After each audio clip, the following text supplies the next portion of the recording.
Pernah kepikiran nggak sih Anda pas lihat langit malam gitu ya, kita ini asalnya dari mana? Maksudnya asal sebenarnya gitu ya, bukan cuma soal evolusi di bumi. Iya betul, lebih jauh lagi. Percikan pertamanya itu loh, gimana munculnya? Titik awalnya ya, pertanyaan fundamental itu. Nah, sumber kita kali ini, khususnya bab 2 itu ngasih gagasan yang, wah, lumayan bikin kaget. Oh ya? Tentang apa tuh? Kedengarannya menarik. Gimana kalau kita semua ini, kehidupan di bumi ini, ternyata imigran, datangnya dari Mars? Dari Mars. Wah, itu hipotesis yang cukup berani ya, tapi memang ada dasarnya sih. Iya, makanya kita mau telaah lebih dalam nih. Bukan spekulasi ngawur, tapi berdasarkan argumen ilmiah di sumber. Siap ya? Siap. Mari kita bedah. Kenapa kok Mars yang jadi kandidat? Nah, itu dia. Kan sekarang Mars kelihatannya gersang banget ya. Beku, kering. Kondisi sekarang, miliaran tahun lalu ceritanya beda. Gimana tuh bedanya? Sumber kita bilang apa? Dulu, Mars itu punya atmosfer lebih tebal, dan yang penting punya air cair. Danau, sungai, Serius, ada bukti konkretnya? ada. Robot Curiosity NASA itu nemuin bukti kuat di Kawah Gale, sistem danau sungai purba. Wow, bertahan berapa lama katanya? Jutaan tahun loh. Dan airnya, kata tim misinya, cukup bersih buat diminum. Wow, jadi lingkungannya dulu potensial banget ya buat kehidupan? Potensial sekali. Nah, ini jadi menarik kalau kita bandingkan sama bumi purba di waktu yang sama. Bumi purba, bukannya bumi justru lebih bagus ya? Nggak juga. Menurut beberapa model, justru bumi kita dulu itu kemungkinan besar waterworld. Waterworld maksudnya lautan semua gitu? Ya, hampir seluruh permukaannya ketutup lautan global. Sedikit sekali daratan. Tunggu. Bukannya air itu kunci kehidupan? Kok ini malah jadi argumen buat Mars? Nah, ini dia ironinya. Air itu penting, tapi kalau terlalu banyak, malah bisa jadi masalah. Masalah gimana? Gini, molekul air itu bisa merusak ikatan kimia di basa nukleotida. Itu kan batu bata DNA dan RNA. Oh gitu, jadi air bisa menghancurkan bahan dasar kehidupan. Bisa menghambat pembentukannya tepatnya. Apalagi kalau kita bicara dunia RNA. Hipotesis kalau RNA duluan sebelum DNA itu ya? Betul, RNA itu strukturnya lebih simpel, tapi juga lebih rapuh kena air dibanding DNA. Kita kan punya mekanisme perbaikan DNA sekarang, dulu belum ada ya? Kehidupan awal yang masih sederhana itu ya belum secanggih kita. Jadi kalau terus-terusan kelelep air, susah dia mau berkembang. Aha, jadi Mars kuno itu mungkin kondisinya pas ya? Ada air, tapi nggak kebanyakan, ada daratan kering juga. Tepat. Kondisi Goldilocks gitu. Basah secukupnya, plus ada daratan kering buat molekul kayak RNA terbentuk dan stabil. Keuntungan yang nggak dimiliki bumi Waterworld ya? Sepertinya begitu. Dan bukan cuma itu loh keunggulan Mars yang disebut di sumber. Ada lagi soal paradoks star. Paradoks star, apalagi tuh? Jadi gini, molekul organik, bahan dasar kehidupan itu kan butuh energi buat gabung jadi kompleks. Panas atau radiasi gitu. Iya betul. Tapi seringnya energi yang sama malah bikin molekul itu jadi kayak, ya, lumpur hitam lengket, tar. Nggak guna buat kehidupan. Jadi energi yang dibutuhkan malah merusak hasilnya, itu paradoksnya ya? Iya. Nah, gimana solusinya? Mars punya solusi. Sumber kita nunjuk ke mineral boron. Ternyata, boron ini bisa jadi stabilisator. Stabilisator? Maksudnya? Dia bantu molekul organik kompleks terbentuk tanpa malah jadi ter tadi, mencegah degradasi gitu. Oke, terus hubungannya sama Mars? Nah, tebak di mana boron ini diperkirakan lebih melimpah di awal tata surya. Jangan bilang di Mars. Tepat. Di bumi purba yang lautan semua itu, boron yang ada mungkin larut dan encer banget, susah diakses. Wah, menarik banget ini. Jadi Mars punya air pas, daratan kering, plus mineral penolong ya? Betul. Ada lagi? Ada lagi, soal ukuran. Mars kan lebih kecil dari bumi. Iya, masanya sekitar 1/10 bumi kan? Nah, karena lebih kecil, dia mendinginnya lebih cepat setelah tata surya terbentuk. Lebih cepat dingin artinya? Artinya, Mars bisa mencapai suhu yang memungkinkan air cair dan mungkin kehidupan lebih awal dari bumi. Bumi lebih lama ya? Kenapa? Bumi butuh waktu lebih lama buat adem, apalagi abis tabrakan dahsyat sama Theia. Thea, oh yang membentuk bulan itu ya? Betul, sekitar 4,5 miliar tahun lalu. Tabrakan itu bikin permukaan bumi jadi lautan magma membara jutaan tahun. Jelas menunda kemungkinan hidup muncul. Jadi, bulan kita yang cantik itu efek samping yang menunda kehidupan di bumi ya. Wow, tadi sempat nyinggung fosfat juga kan? Ya, sumber juga menyebutkan itu. Ada indikasi geokimia kalau fosfat, yang penting buat DNA dan membran sel, mungkin lebih gampang didapat di Mars purba. Oke. Jadi kalau dirangkum, airnya pas, ada daratan, ada boron, lebih cepat dingin, fosfat mungkin lebih banyak. Argumen buat Mars sebagai kandidat tempat lahir kehidupan pertama jadi lumayan kuat ya secara teori. Berdasarkan sumber kita, iya, cukup masuk akal sebagai hipotesis awal. Baik, anggaplah kehidupan memang muncul duluan di Mars. Pertanyaan berikutnya, gimana caranya pindah ke bumi? Lewat ruang angkasa loh ini. Nah, disinilah konsep pertukaran batuan antar planet masuk. Panspermia. Pertukaran batuan, maksudnya batu Mars bisa nyampe ke bumi gitu. Bisa banget. Dan ini bukan teori doang, sudah terbukti. Gimana buktinya? Meteorit, akibat tumbukan asteroid besar di Mars, pecahannya bisa terlempar sampai ke orbit bumi, terus jatuh. Kita udah nemuin meteorit dari Mars. Sudah. Sumber bilang ada sekitar 150 yang terkonfirmasi. Dikenali dari komposisi kimianya yang khas. 150 itu banyak atau sedikit? Itu yang baru ketemu aja. Diperkirakan totalnya selama miliaran tahun bisa jadi miliaran ton material Mars udah mampir ke bumi. Miliaran ton. Gila. Kapan transfer ini paling sering terjadi? Kemungkinan paling intens itu pas periode Late Heavy Bombardment. Sekitar 4 miliar tahun lalu lah. Oh, pas tata surya bagian dalam lagi diobrak-abrik sisa pembentukan planet ya? Betul.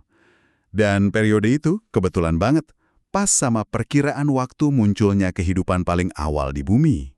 Jadi, jendela transfernya pas banget. Oke, batunya bisa sampai. Tapi isinya, mikroba di dalam batu itu bisa selamat nggak sih di perjalanan? Kan luar angkasa kejem banget. Dingin, radiasi, vakum. Pertanyaan bagus banget. Kondisinya memang ekstrim. Tapi jangan anggap remeh mikroba. Ada yang namanya ekstremofil. Ekstremofil, apa toh? Mikroorganisme bumi yang hidupnya di kondisi ekstrim. Bagi kita neraka, bagi dia biasa aja. Contohnya, ada nggak yang terkenal? Ada dong, tardigrada, si beruang air. Itu tahan suhu beku sampai mendidih, dehidrasi total, radiasi tinggi, tekanan dasar laut. Komplit. Beruang air? Kecil banget itu kan ya? Kecil, tapi kuatnya minta ampun. Terus ada lagi Deinococcus radiodurans. Julukannya Conan the Bacterium. Conan? Kenapa dinamain gitu? Karena tahan radiasi ribuan kali lipat dosis mematikan buat manusia. Kuat banget. Luar biasa. Tapi itu kan di bumi. Ada bukti mereka bisa tahan di luar angkasa beneran? Ada. Sumber nyebutin eksperimen langsung.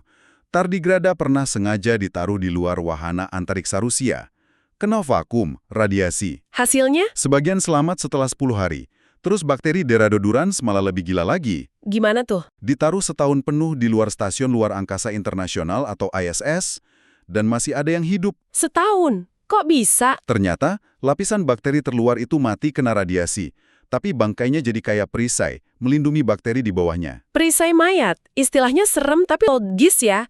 Jadi batunya itu sendiri jadi perisai juga dong pas perjalanan dari Mars? Benar sekali.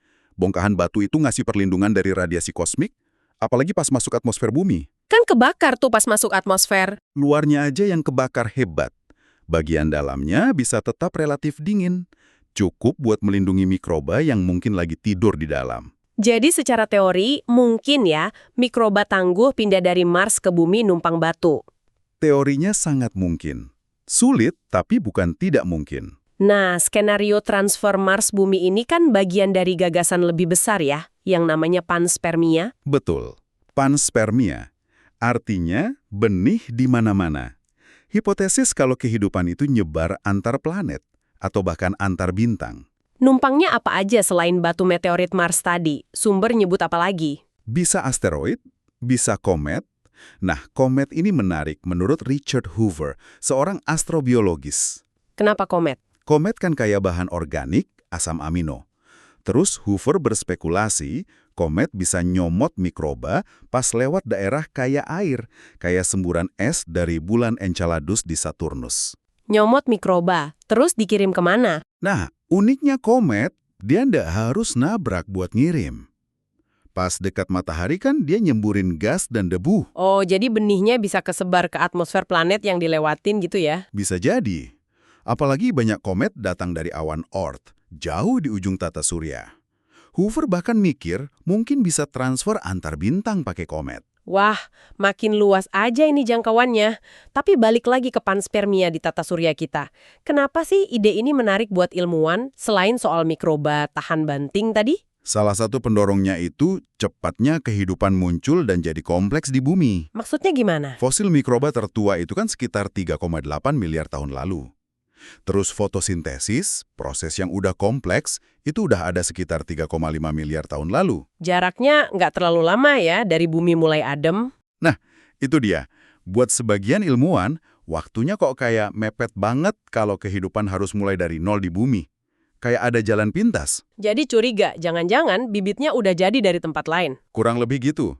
Gary Ruvkun, ahli biologi molekuler, dikutip bilang, lebih gampang bilang, oh, itu cuma kayak hujan turun aja. Maksudnya datang dari luar. Hoover juga nambahin soal mikroba bisa tidur lama kan ya? Iya, dia pernah hidupin lagi mikroba dari sampel es Antartika yang umurnya 8 juta tahun. Jadi, dorman jutaan tahun itu mungkin. Oke, itu panspermia alami, tapi sumber nyinggung juga yang lebih aneh. Panspermia terarah. Apalagi nih? Nah, ini lebih spekulatif lagi. Dicetuskan Francis Crick, penemu DNA itu, sama Leslie Orgel. Gimana idenya? Idenya, penyebaran benih kehidupan itu sengaja dilakukan oleh peradaban alien super maju. Sengaja, kayak di film Prometheus gitu. Ngapain? Macam-macam motifnya. Bisa nggak sengaja, kayak buang sampah antariksa yang ada mikrobanya, Atau atau memang sengaja, misi menabur kehidupan di kosmos. Ruvkun ngebandingin sama rencana kita terraforming Mars pakai mikroba. Mungkin alien dulu juga gitu. skala galaksi ya? Wah, spekulatif banget sih ini. Jelas, ini masih ranah fiksi ilmiah lah ya, tapi menarik buat dipikirin. Oke. Setelah semua argumen pro-Mars dan panspermia tadi, gimana sih pandangan mayoritas ilmuwan sekarang? Beneran kita ini dianggap keturunan Mars? Nah, ini penting nih. Sumber juga nekanin, mayoritas ilmuwan saat ini masih lebih condong ke asal-usul kehidupan di bumi. Kenapa gitu? Pakai prinsip Occam's razor biasanya. Penjelasan paling simpel, hidup muncul di sini itu yang paling mungkin, kecuali ada bukti kuat sebaliknya. Dan bukti kuat panspermia itu? Belum ada. Sampai sekarang belum ada bukti definitif. Lagian, panspermia ini kan nggak ngejawab pertanyaan asal kehidupan itu sendiri ya. Cuma mindahin lokasinya aja. Tepat, itu kritik utamanya. Nggak mecahin misteri abiogenesis, cuma ganti TKP. Bisa jadi ke Mars, bisa jadi ke planet lain, entah di mana. Terus, soal lokasi asal kehidupan di bumi sendiri kan masih debat juga. Masih, antara kolam kecil hangat Darwin atau di lubang hidrotermal dasar laut. Nah, kalau bisa muncul di dasar laut yang banyak air itu, argumen bumi terlalu basah jadi kurang kuat kan? Iya juga ya. Jadi, asal-usul di bumi masih sangat mungkin. Masih jadi kandidat terkuat bisa dibilang. Terus, gimana cara kita mastiinnya? Bisa nggak sih kita nemu bukti konkret suatu hari nanti? Susah pasti ya kejadiannya miliaran tahun lalu. Susah banget, tapi bukan nggak mungkin. Skenario impiannya, ya kalau kita nemu kehidupan yang masih aktif sekarang. Di mana misalnya? Mungkin di bawah permukaan Mars. Atau di lautan bawah es di bulan kayak Enceladus atau Eropa. Kalau ketemu, terus diapain? Diambil sampelnya, dianalisis biokimianya, terutama materi genetiknya, entah DNA, RNA, atau apapun itu. Terus bandingin sama kehidupan bumi. Nyari apa di perbandingannya? Kode genetik yang sama. Iya, kesamaan fundamental. Pakai DNA RNA yang sama, kode genetik sama, protein dasarnya mirip. Kalau iya, itu indikasi kuat leluhur bersama. Bukti panspermia. Tapi kalau nemunya fosil doang gimana? Nah, itu lebih susah. Molekul biologis gampang rusak jutaan tahun. Ingat Jurassic Park? Nemu fosil dinosaurus sih bisa, tapi DNA utuhnya buat cloning itu fiksi. Samalah kayak fosil mikroba Mars nanti. Oke, anggaplah kita super beruntung nih. Nemu kehidupan aktif di Mars, terus analisis genetiknya mirip banget sama kita. Udah pasti kita dari Mars berarti. Belum tentu juga. Ini rumitnya. Sumber juga ingetin soal ini. Kenapa belum tentu? Mirip genetik itu cuma nunjukin kita saudaraan. Tapi nggak otomatis bilang siapa orang tua, siapa anak. Maksudnya? Bisa jadi hidup dari Mars ke bumi. Bisa juga sebaliknya, dari bumi ke Mars. Walaupun transfer Mars ke bumi secara fisika dianggap jauh lebih gampang sih. Oh, karena gravitasi Mars lebih kecil ya, jadi lebih gampang batunya mental keluar. Betul, mungkin 100 kali lebih mungkin dibanding bumi ke Mars. Atau bisa juga dua-duanya dari sumber ketiga yang lebih jauh lagi. Wah, jadi makin rumit ya. Chris McKay yang dikutip sumber itu bilang susah ya mastiinnya. Iya, dia bilang sangat sulit nentuin planet asal secara definitif, sekalipun kita nemu sepupu di Mars. Oke, jadi nemu saudara di Mars saja belum tentu jawab pertanyaan asal kita. Tapi gimana kalau skenario kedua? Kita nemu kehidupan di Mars, tapi ternyata beda banget sama kita. Nggak ada hubungan sama sekali. Nah, itu dia. Skenario yang implikasinya bakal wow, dahsyat banget. Kenapa dahsyat? Kalau kita nemu kehidupan di Mars atau dimanapun yang jelas-jelas punya asal-usul beda, biokimianya beda total sama kita, itu namanya kejadian kedua, second genesis. Kejadian kedua? Artinya, Artinya? kehidupan bisa muncul spontan dari materi mati, itu setidaknya 2 kali. Cuma di lingkungan kosmik dekat kita ini aja. Wah, implikasinya apa tuh? Implikasinya, seperti kata Chris McKay lagi, kalau bisa sampai 2, bisa sampai 1 miliar. Artinya, kehidupan itu kemungkinan besar banyak banget di alam semesta. Bukan kebetulan langka di bumi aja. Itu bakal mengubah segalanya ya? Pemahaman kita tentang biologi, alam semesta, tempat kita. Revolusi total. Makanya pencarian ini penting banget. Oke, jadi setelah kita gali lebih dalam, gagasan kalau kita mungkin punya darah Mars itu jadi nggak kedengeran terlalu aneh lagi ya. Argumennya ada, Mars purba yang mungkin lebih oke, batu yang bisa pindah, mikroba yang super tahan banting. Betul. Hipotesisnya punya dasar argumen teoritis dan beberapa bukti tidak langsung yang masuk akal. Tapi, ya itu tadi. Tetap harus ingat, ini masih hipotesis. Bukti pastinya belum ada, dan penjelasan paling simpel, hidup muncul di bumi masih jadi pegangan utama ya. Masih, pencarian terus berlanjut. Di bumi, di Mars, di tempat lain. Mencari jawaban asal-usul ini. Nah, sebagai penutup mungkin ada satu hal yang bisa jadi renungan buat Anda di rumah nih. Ya, coba bayangkan, seandainya panspermia itu terbukti benar. Kehidupan bisa pindah antar planet, walau cuma di tata surya kita. Renungan ini deh, seberapa luas sih sebenarnya jaring-jaring kehidupan di kosmos ini? Jangan-jangan bumi ini cuma satu titik kecil aja ya? Bisa jadi cuma satu simpul dalam jaringan kehidupan kosmik yang jauh lebih besar, lebih tua, dan lebih nyambung dari yang kita bayangin. Kalau gitu, apa artinya itu buat kita? Buat pemahaman kita tentang diri kita dan posisi kita di alam semesta yang luas ini. Sesuatu untuk dipikirkan ya. Oke, sampai jumpa di Telah Mendalam berikutnya.